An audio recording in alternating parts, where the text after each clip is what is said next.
decision to use a drone to spray pesticides to kill invasive weeds in Parley's and Millcreek canyons is worrying some residents. News specialist Lindsay Aerts talked with the Department of Wildlife Resources about this today.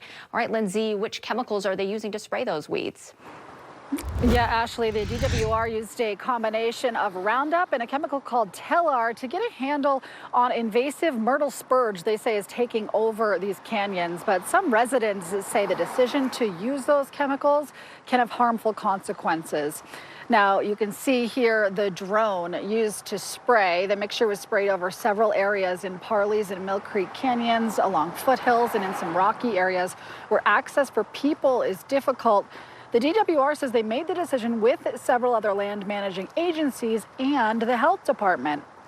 But one advocacy group named Physicians for a Better Environment questions that decision. The herbicides that we have been using, they've been approved by the Environmental Protection Agency for land managing agencies to use when dealing with invasive plants. And they have found there are no risks to human health when this type of treatment is used in accordance with its current label. No one would say that cigarettes are safe to smoke, yet the FDA has approved the sale of cigarettes. The EPA has approved the sale of these pesticides. That doesn't mean that they're safe to use, and it doesn't mean they're safe to use in this kind of a context.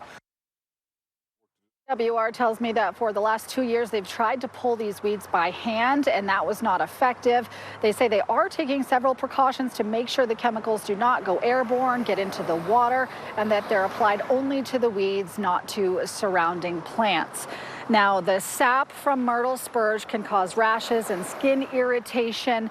That's why DWR is trying to get a handle on these. We will have more specifics of where exactly they sprayed. You can find those at ksltv.com. Reporting in Millcreek for Live at 5, I'm Lindsay Aerts. I'll send it back to you. All right.